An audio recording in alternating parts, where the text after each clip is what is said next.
Está por Edwin Alberto Donaire Gotz contra la Segunda Sala Penal Liquidadora de la Corte Superior de Justicia de Lima y la Sala Penal Permanente de la Corte Suprema de Justicia de la República.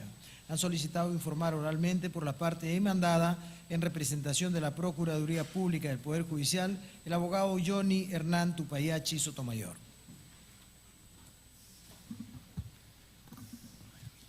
Sí, 10 minutos, perdón. Muchas gracias. Muy buenas tardes con todos, señora presidenta, señores magistrados. Nos trae acá la defensa del Poder Judicial en este proceso de habeas corpus, donde se busca cuestionar la resolución de nulidad número 2124-2018 Lima, presentada justamente por el beneficiario en este proceso. ¿Qué sucede? Se impone justamente una pena privativa de libertad de 5 años por el delito de peculado de uso. En la demanda de habeas corpus se cuestiona justamente aquellas condiciones, más aún el informe de Contraloría, que determina el uso indebido de combustible. Dicho sea de paso, dentro de la resolución que se cuestiona, se establecen diferentes medios probatorios, ¿no?, donde se establece que la principal responsabilidad por parte del beneficiario, que en ese momento ejercía el cargo de comandante de la región sur del ejército peruano, fue justamente el desconocer el procedimiento adecuado para el requerimiento de combustible, dado de que conforme a la resolución, a la directiva 05-2005, se establece que la región militar solicita justamente a la Comandancia General la dotación correspondiente de combustible para que luego ésta sea derivada a la Dirección de Logística del Ejército y con ello establecer el procedimiento respectivo. ¿Qué sucede? Las comandancias o las regiones, en todo caso, hacen los requerimientos en forma a inicio de año y posteriormente en forma mensual, pero se acusa al beneficiario de haber hecho un requerimiento que supera ciertamente en un 600% y hasta un 800% de combustible en forma inadecuada. ¿Por qué en forma inadecuada? Porque ciertamente lo hizo no a través de canales formales, como es la comunicación oficial, sino a través de simples fax que se derivaron, y más aún que se establece también el hecho de que trataron de regularizar los pedidos formales, los cuales entraron con fechas distintas y fueron suscritos el mismo día.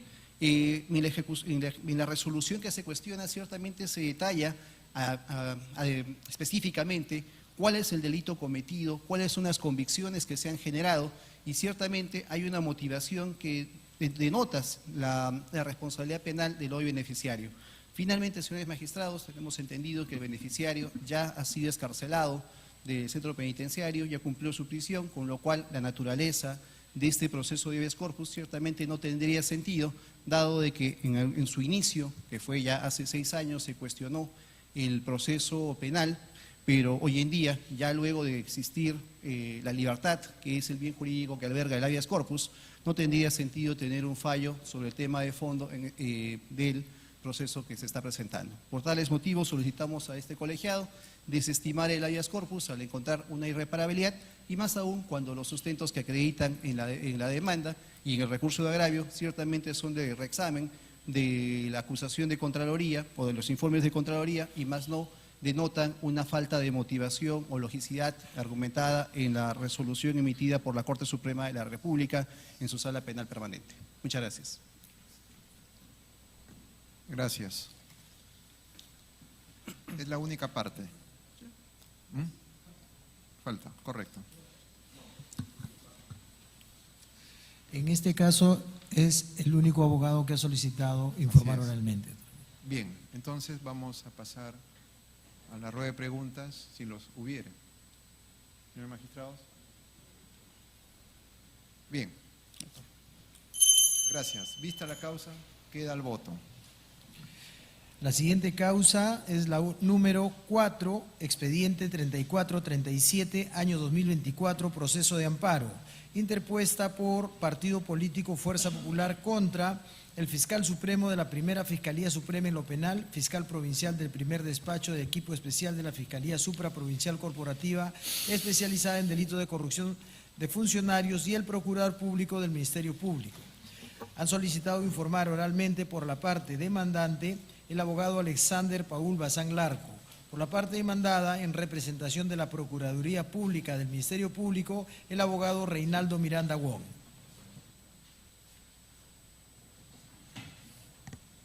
Bien. Vamos a dar entonces el uso de la palabra a la parte accionante. 5 minutos y también, si hay la necesidad, podemos ampliarlo en las réplicas o en las dúplicas. Le damos el uso de la palabra. Ahora sí. Gracias, señor vicepresidente. Señores magistrados, señorías, colegas, esta defensa viene a sustentar en esa instancia constitucional el recurso de agravio constitucional interpuesto por el Partido Fuerza Popular contra las resoluciones expedidas en primera instancia y segunda instancia, la primera que declaró infundada la demanda y la segunda que declaró improcedente la demanda, una demanda de amparo destinada directamente o presentada por el Partido Fuerza Popular, destinada a cuestionar 2 resoluciones vinculadas a la actuación del fiscal José Domingo Pérez Gómez y el fiscal Rafael Vela Barba en el trámite de una carpeta fiscal distinta a la que ya han podido conocer, a los hechos relacionados expuestos por mis colegas anteriores, pero vinculada íntimamente. El amparo original estuvo destinado a cuestionar, señores, y leo, la disposición superior número 02-2021, expedida por la Fiscalía Superior Coordinadora del Equipo Fiscal de Especiales, que declaró infundada la solicitud de exclusión del fiscal José Domingo Pérez Gómez de la carpeta fiscal 43-2021 y a su vez también este amparo destinado a cuestionar la resolución expedida por la Fiscalía Suprema Penal que finalmente desechó el recurso de elevación de actuados que cuestionaba esta decisión.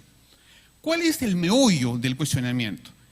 La defensa técnica del Partido Fuerza Popular en la carpeta fiscal 043 pidió la exclusión del magistrado, del señor fiscal Pérez Gómez, debido a que, a juicio de la defensa técnica, era un representante del Ministerio Público que ya había conocido, que había desarrollado una investigación e inclusive tenía en ese momento ya la formalización de la investigación preparatoria en la carpeta fiscal 055-2017 que acabamos de conocer en la fundamentación inicial de estas vistas. Es decir, lo que se dispuso originalmente por parte del fiscal superior fue que el señor Pérez Gómez asuma la carpeta fiscal 43 porque ya había conocido la carpeta 55-2017. Ese fue el motivo, el sustento para que sea asignada el conocimiento de esta nueva carpeta 043. Evidentemente que el amparo buscaba denunciar ante la justicia constitucional la violación del derecho al debido proceso en la dimensión del derecho de defensa específico y la presunción de inocencia vinculados o relacionados todos con el criterio o el principio de objetividad del representante del Ministerio Público. En primera instancia, la demanda fue declarada infundada.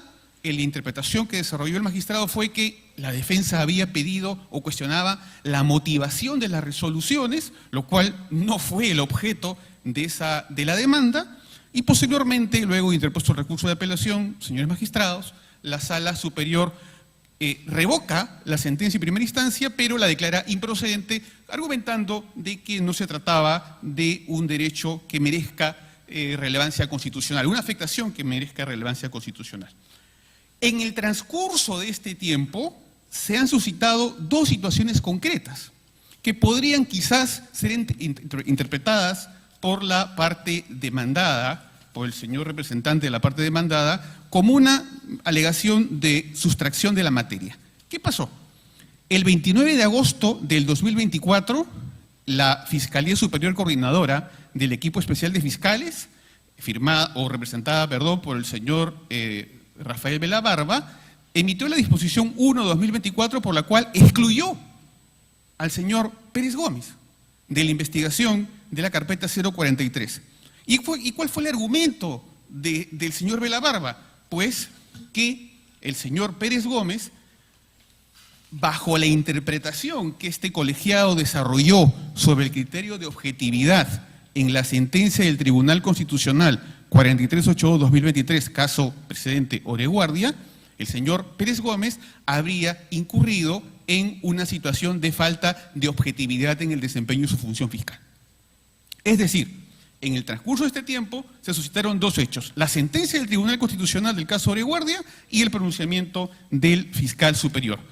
Ustedes podrán decir, oiga, pero es una situación que quizás podría configurar sustracción de la materia.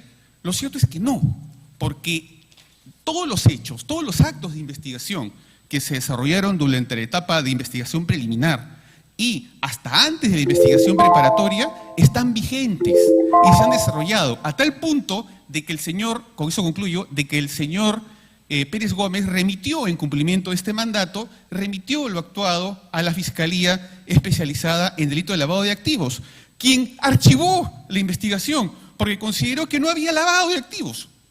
Pero, frente a una impugnación del señor Procurador del Ministerio Público, del Poder Judicial, esto generó que se eleve en revisión al superior, quien revocó en recurso de alzada, en elevación de actuados, y finalmente ha ordenado que un nuevo fiscal formalice la investigación preparatoria. Es decir, hoy en día tenemos una afectación latente, cierta, real y efectiva contra el derecho a ser juzgada, a ser investigada por un fiscal con perfecta objetividad.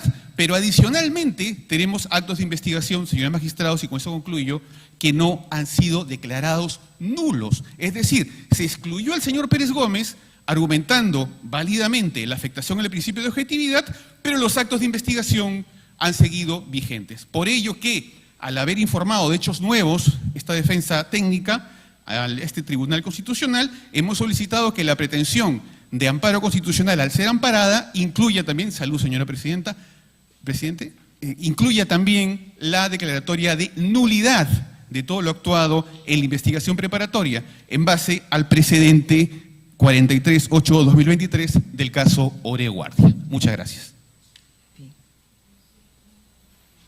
Tiempo. Muchas gracias, señor presidente. Bueno, nosotros solicitamos que esta demanda de habeas corpus, el recurso de agravio constitucional sea declarado improcedente, por cuanto, poniéndonos en contexto, voy a citar literalmente esta demanda como fue presentada el año 2022.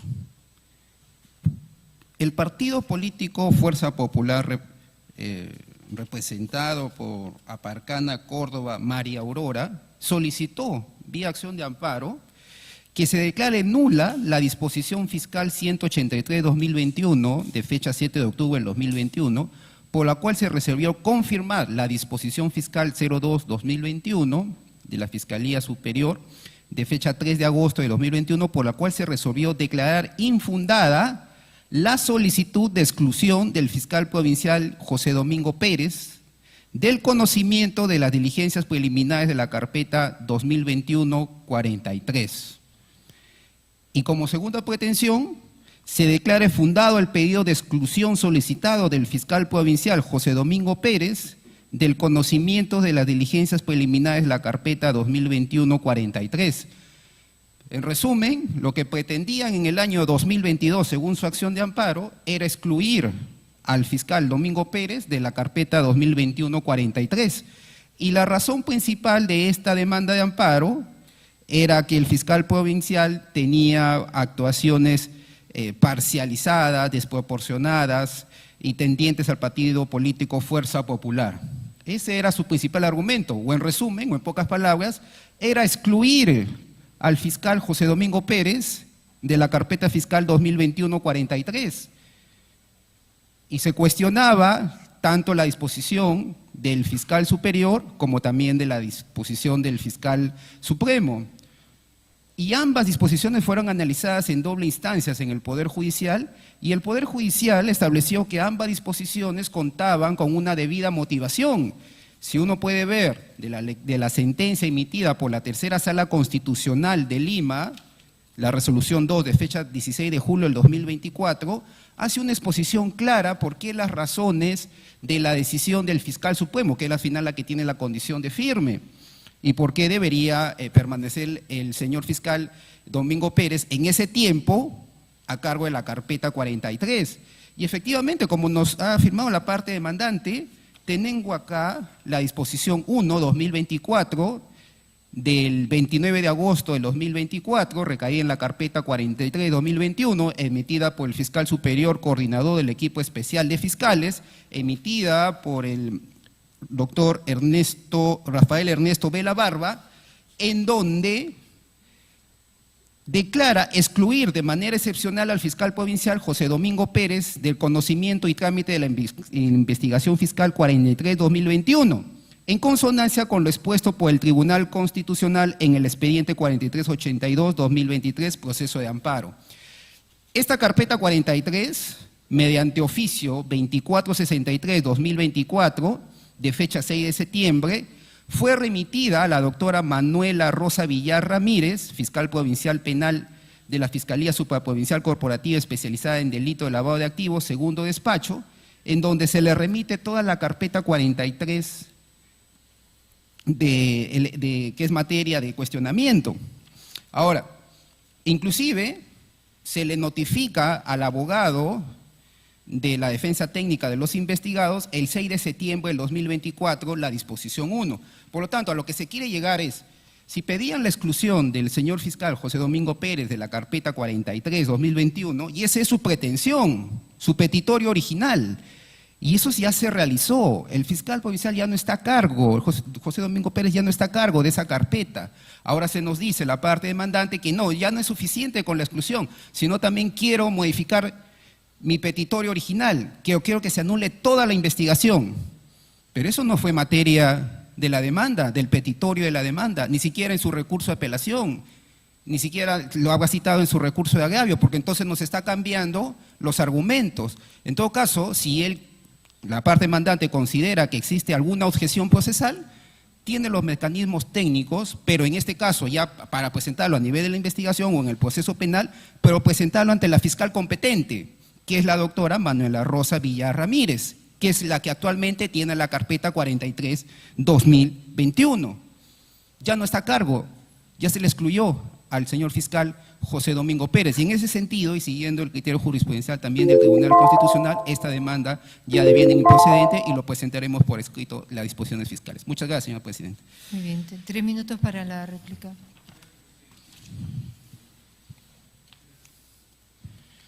Gracias, presidente. La pretensión de la demanda de amparo fue concreta. Se estaba cuestionando no la motivación de las resoluciones, lo que se estaba cuestionando era el derecho a la presunción de inocencia, derecho al debido proceso, en el marco de la afectación del principio de objetividad del representante del Ministerio Público.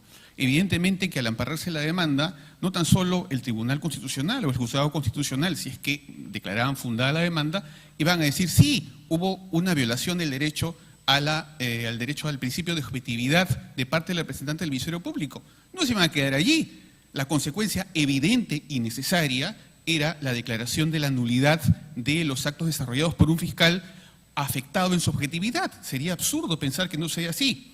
Ahora bien, si es que en el detalle específico de la pretensión de la demanda de amparo no se incluyó, no se precisó ese alcance, el principio de suplencia de queja es perfectamente válido y ese tribunal lo ha desarrollado en numerosa jurisprudencia al entender que en los casos de los procesos constitucionales, no de procesos civiles o penales específicos, donde sí hay un principio de congruencia en recursal o en el pedido, en este caso concreto, cuando se trata de un proceso constitucional, se flexibilizan esas reglas. Por último, hay que precisar de que la objetividad en este proceso, en esta investigación se afectó debido a que el señor Pérez Gómez también quería desarrollar una investigación, en este caso en un nuevo capítulo de la historia, por supuesto financiamiento ilegal de partidos políticos en la campaña del 2021. Es decir, se pretendió que el fiscal que han escuchado esta mañana con toda su carga jurídica desarrolle también la investigación en esta nueva carpeta, lo cual evidentemente no es posible bajo el criterio del Tribunal Constitucional en el presidente Oreguardia. Yo concluyo, señora presidenta, con citar simplemente un texto de Jordi Nieva Fenol en el libro Nociones Preliminares de Derecho Procesal Penal que dice: principio de objetividad del fiscal, conforme al cual el Ministerio Fiscal actuará con plena objetividad e independencia en defensa de los intereses que le están encomendados, lo que supone la ausencia de implicación directa o indirecta del miembro de la Fiscalía en el caso concreto en que debe actuar. En este caso hay una implicancia total. Ustedes lo han visto. No tengo más nada que decir. Muchas gracias.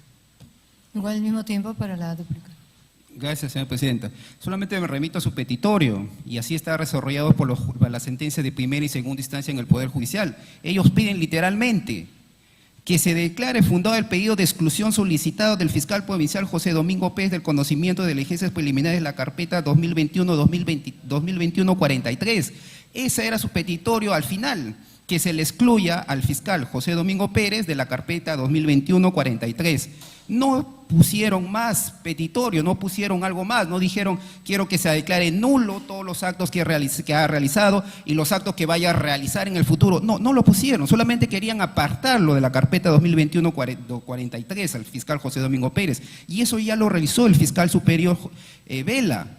Por eso, en ese sentido, si ahora la parte demandante nos dice no, pero aparte de eso también tienen que declararle nulo todo, pero eso no ha sido materia de discusión, eso inclusive no ha sido materia de pronunciamiento por las dos instancias judiciales, ni primera instancia ni segunda instancia, porque acá a nivel de esta instancia la parte demandante ya nos está agregando algo más, o sea me dice sí, ya se lo excluyó, pero quiero algo más, quiero que se anule todo lo que ha hecho o que está actualmente en la carpeta que está realizándose en la 43. Pero eso no ha sido materia de este proceso, y su pedido era la exclusión y eso se ha logrado o eso lo ha determinado el Ministerio Público. Por eso es que nosotros solicitamos que esta demanda de amparo sea declarada improcedente. Muchas gracias, señor presidente. Tenía solo una inquietud, porque me parece que no hay de parte de los demás magistrados. ¿De qué fecha es la demanda? Más o menos, ¿de qué? La demanda, señora Presidente, es del año 2022, de inicio del año 2022. ¿Y el recurso agravado constitucional? El recurso agravado constitucional es del 6 de septiembre del 2024. Bien. Ok, muchas gracias. A No usted. habiendo preguntas, vista la causa, queda el voto. Muchas gracias. Gracias. Siguiente causa, número 5, expediente 3351, año 2024, proceso de habeas corpus, interpuesta por Sergio Iván Noguera Ramos contra la Primera Fiscalía Suprema en lo Penal del Juzgado Supremo de Investigación Preparatoria de la Corte Suprema de Justicia de la República y la Sala Penal Especial de la Corte Suprema de Justicia de la República. Ha solicitado informar oralmente por la parte demandante el abogado Sergio Diego Guamán Vargas, por la parte demandada en representación de la Procuraduría Pública del Poder Judicial, el abogado Johnny Hernán Tupayachi Sotomayor, y por la parte demandada en representación de la Procuraduría Pública del Ministerio Público, el abogado Reinaldo Miranda Wong. Bien, tienen 5 minutos para la exposición. Muchas gracias, señores tribunos. Es un honor estar frente a ustedes. Para sustentar esta acción constitucional promovida en favor del señor Sergio Iván Noguera Ramos, ante la manifiesta vulneración de sus derechos fundamentales afectados por el Ministerio Público y avalados por el Poder Judicial. En resumen, este es un caso sencillo y podemos precisarle de la siguiente manera. La Fiscalía introdujo hechos en la disposición de formalización que no fueron materia de aprobación en una acusación constitucional en un antejuicio político. Y como antecedente normativo y fáctico, quisiera precisar pues que, como estoy segurísimo este honorable tribunal conoce, el artículo 100 de la Constitución Política del Perú establece el procedimiento ante juicio político contra altos funcionarios, atendiendo al proceso especial por razón de altos funcionarios que regula nuestro Código Procesal Penal. En ese sentido, pues, para que la Fiscalía pueda formalizar la investigación preparatoria contra un alto funcionario, se necesita antes una acusación constitucional aprobada por hechos y una calificación primaria previamente establecida. El trámite de las denuncias constitucionales son sencillas. Existe una denuncia constitucional que es encargada a un congresista y que este congresista recomienda, pues en su momento, la aprobación de una acusación o no, que es sometida a una comisión permanente y luego a un pleno congresal. ¿Qué es lo que sucedió en el caso en concreto? Al señor Sergio Iván Noguera Ramos se informó o se trajo como un informe final de la Subcomisión de las Acusaciones Constitucionales, el denominado informe PACORI, de 18 de septiembre de 2018, que precisó 5 hechos concretos. El primero, una supuesta gestión para la suscripción de un convenio entre Telesup y la Corte del Callao, un presunto nombramiento irregular de Juan Miguel Canahual Pugaz, una presunta ratificación irregular del juez Ricardo Chang, una supuesta contratación irregular de un personal jurisdiccional y una presunta vinculación con una organización criminal denominada los Cuellos Blancos del Puerto. Este informe, que fue debatido primero en la comisión permanente, tuvo solo la aprobación de los delitos de patrocinio ilegal, sustentados en la aprobación de la gestión, de esta supuesta gestión de un convenio entre Telesub. Los delitos de cohecho pasivo y el delito de organización criminal fueron rechazados. Pasó a pleno, y en el pleno, antes de la votación, existió, sí, es cierto, existió una cuestión previa planteada por el entonces congresista Johnny Lescano sobre la imputación por organización criminal, que al final también fue rechazada. En ese sentido, se emitió la resolución legislativa número 011-2018-2019 CR, que aprobaba la acusación constitucional por los hechos, reitero, únicamente de patrocinio ilegal. El dato crucial es que los hechos relacionados a Canahualpo Gas y Chan Recuay, que fueron calificados como cohecho pasivo, fueron totalmente rechazados por el Congreso de la República. ¿Cómo es que ocurre la vulneración? Cuando la Fiscalía Suprema, en este caso, decide formalizar la investigación preparatoria, añade estos hechos como parte de su imputación concreta en contra del señor Sergio Noguera. Concretamente, reitero, los hechos de Canahualpo Gas y Chan Recuay, los cuales habían sido evidentemente excluidos de la acusación constitucional en su momento. En ese sentido, pues, la Sala Penal Especial de la Corte Suprema en su momento, a través de la resolución número 20, dispuso que estos hechos atribuidos como cohecho pasivo específico no ingresaron ni siquiera al debate congresal. Por tanto, no debían ser incorporados como hechos en la disposición de formalización y, por ende, no parte de una imputación formal. Y, evidentemente, esta disposición no solo vulnera el artículo 100 de nuestra Constitución, sino como trascendencia constitucional, la garantía procesal del debido proceso, en sus vertientes propias de las reglas de legalidad procesal penal y seguridad jurídica. ¿Por qué?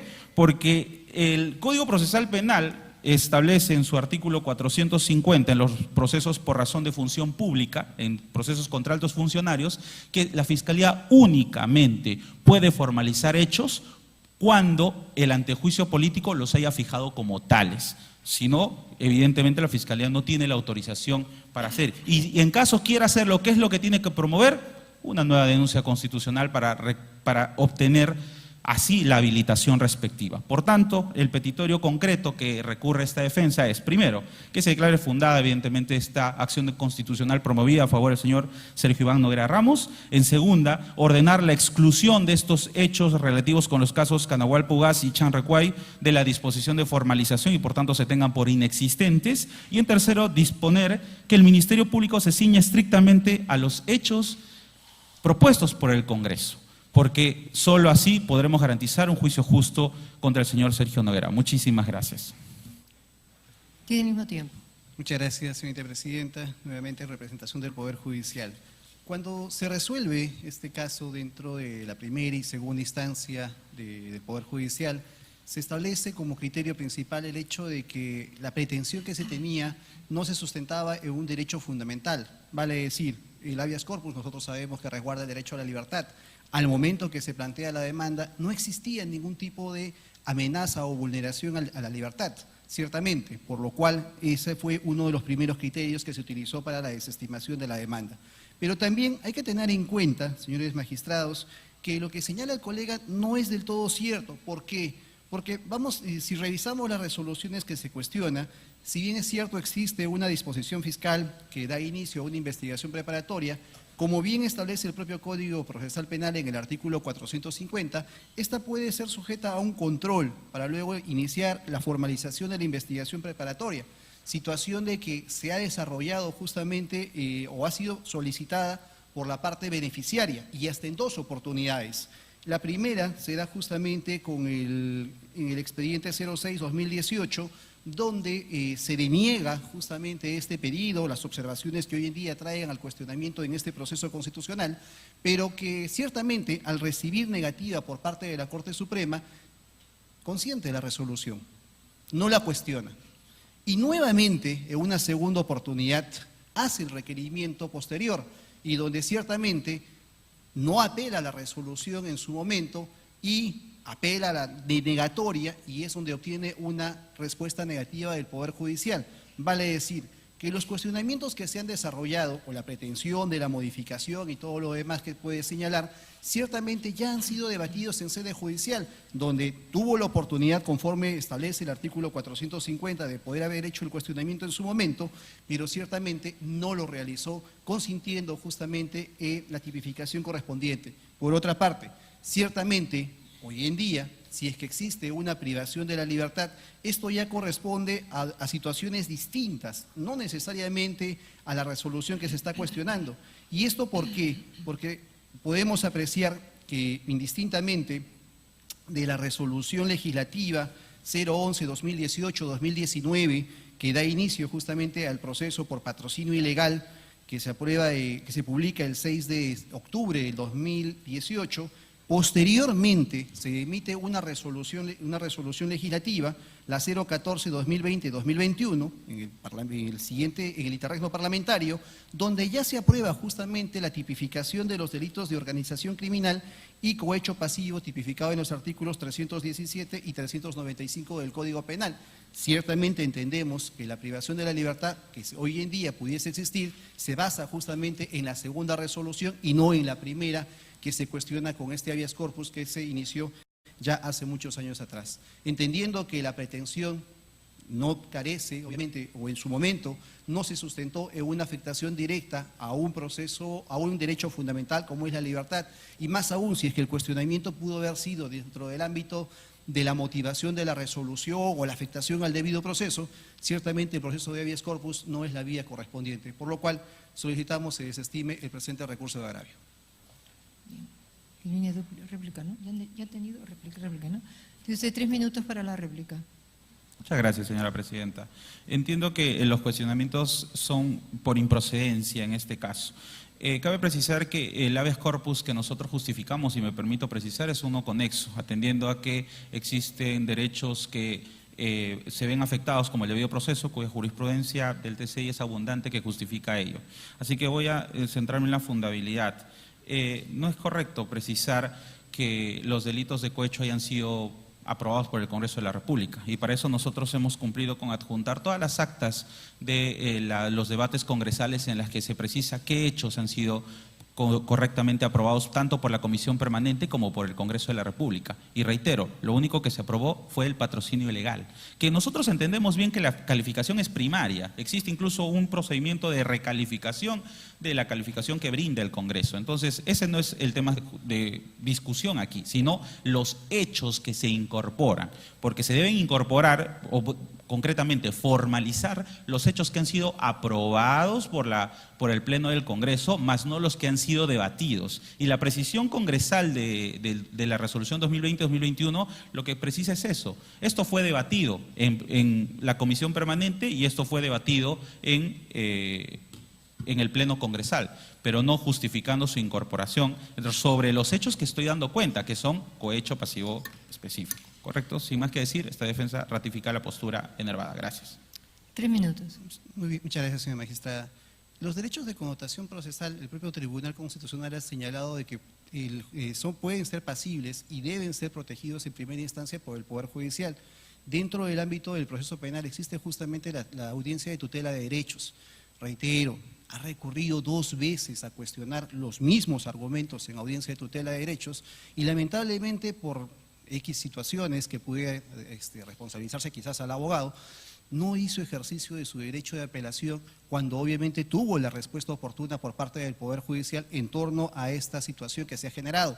Y es por eso que entendemos que traer un debate que ya fue resuelto en el Poder Judicial simplemente no denota afectación a ningún tipo de derecho fundamental, porque debido proceso existió, derecho de defensa existió, doble instancia existió.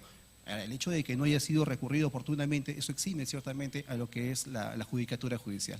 Muchas gracias. Tiene el uso de la palabra el magistrado Morales. Doctor, en la actualidad su patrocinado por las noticias está fuera del país, ¿no es cierto? Sí, es evidente por los hechos que se han dado cuenta por los medios de comunicación.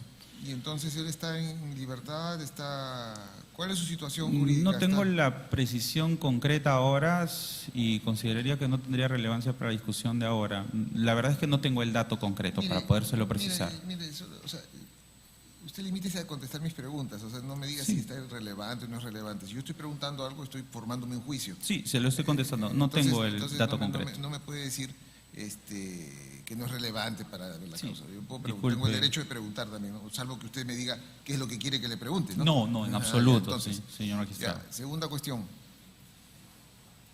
Él está sujeto a un proceso de extradición. Ese dato concreto tampoco se lo puedo precisar ahora. Ya, entonces no sabe tampoco. Ya, muy bien.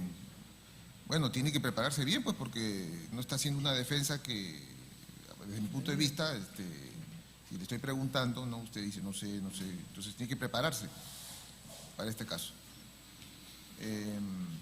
Tercera pregunta. ¿Cuál es qué tiene que decir respecto del argumento que ha dado el doctor Tupayachi en relación a que en el proceso penal hicieron estos cuestionamientos? Es decir, que, o mejor dicho, que no lo hicieron y que lo convalidaron, ¿no? Porque usted lo que quiere decirnos es que no se le podía procesar por los otros delitos, solamente por uno. Sí, gracias por esa pregunta de precisión. No solo se dedujeron 2 tutelas de derechos, también se dedujo una cuestión previa en el proceso, dado que se ha tenido en consideración que el antejuicio político es un requisito de procedibilidad para proceder contra altos funcionarios.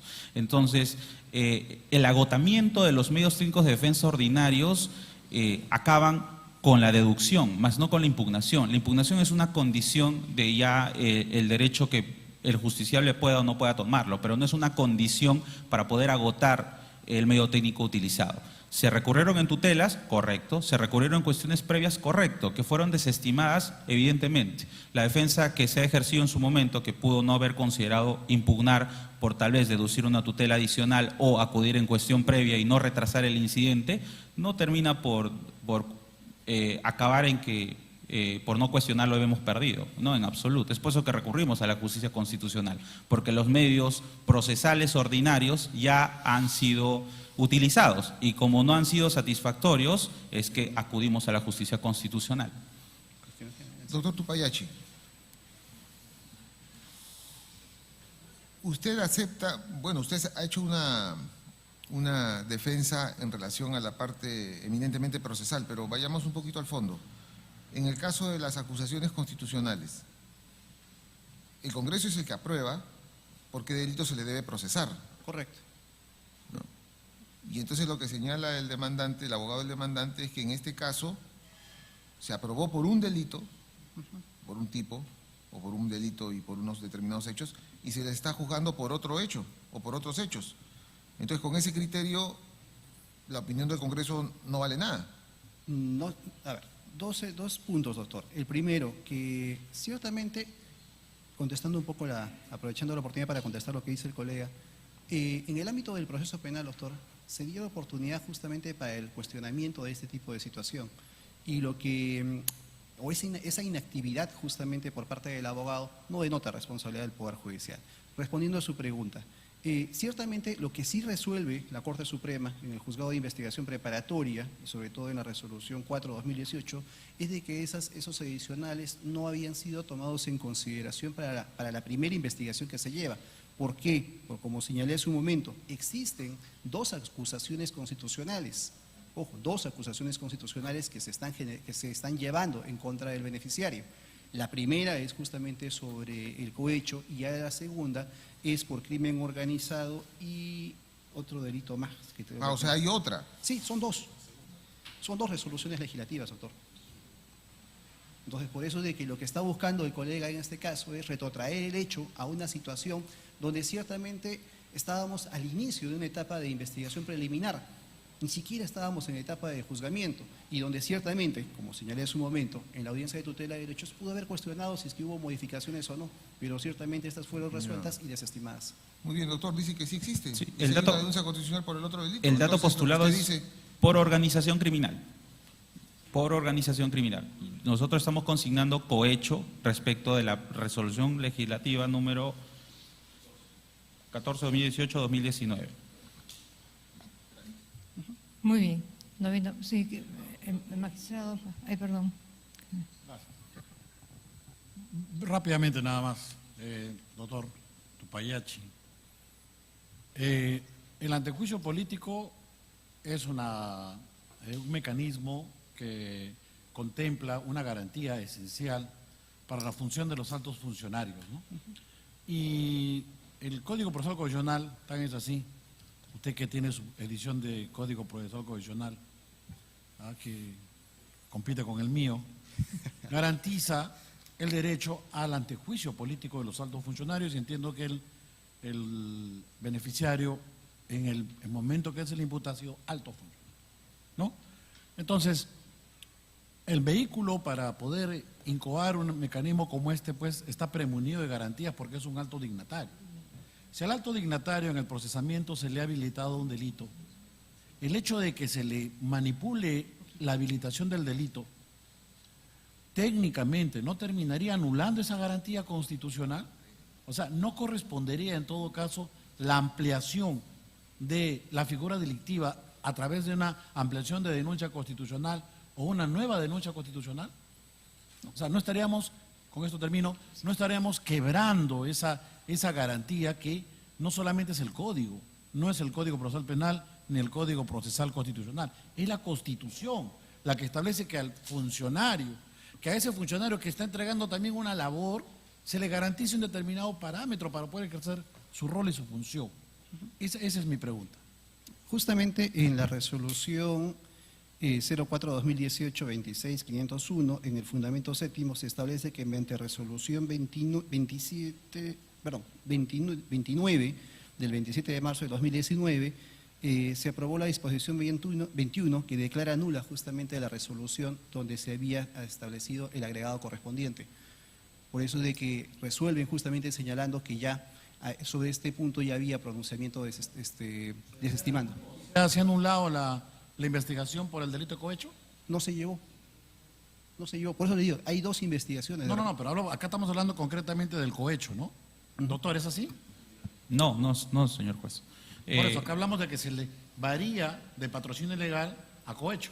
Por ello es que hacía la precisión en mi locución. La recalificación puede suceder. Lo que aquí se ha compuesto es la incorporación de hechos no aprobados por el Congreso, porque estamos en una cuestión de hechos. Los hechos pueden calificar distintos delitos, pero no es lo que aprueba el delito. Lo que aprueba la comisión y después el Parlamento es el hecho que se va a formalizar. Porque incluso, como dice precisión, el 451 habilita al fiscal a hacer una recalificación de lo que el Congreso aprueba.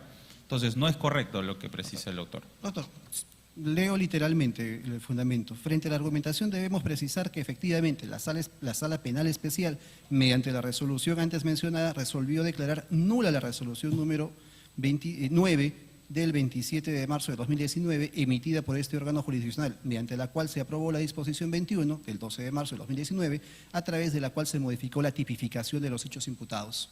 Entonces, ciertamente ya se resolvió este tema dentro de la propia Corte Suprema. Entonces, para la postura que usted considera, ya se ha resuelto la ampliación por otra figura delictiva, pero el abogado señala otro aspecto esencial, ¿no?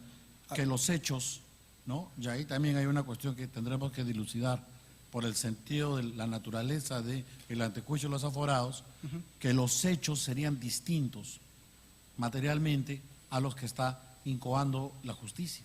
No, claro, doctor. O sea, lo que yo voy a decir, los hechos son distintos, la habilitación. No, indistintamente, doctor. Me comparto la idea del colega que señala de que se intentó modificar. Ok, correcto.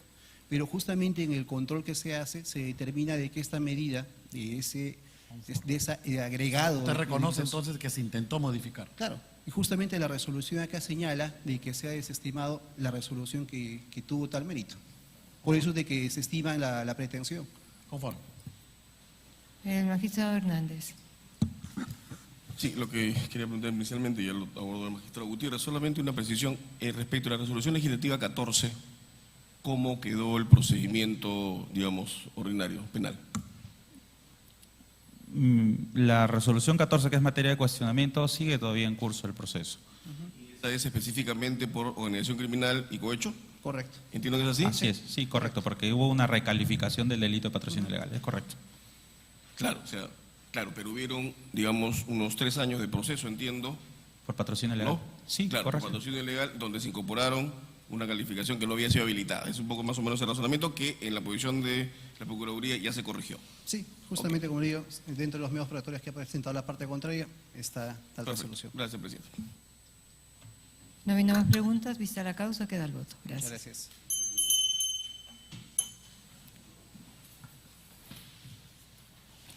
Siguiente causa, la número 6, expediente 40.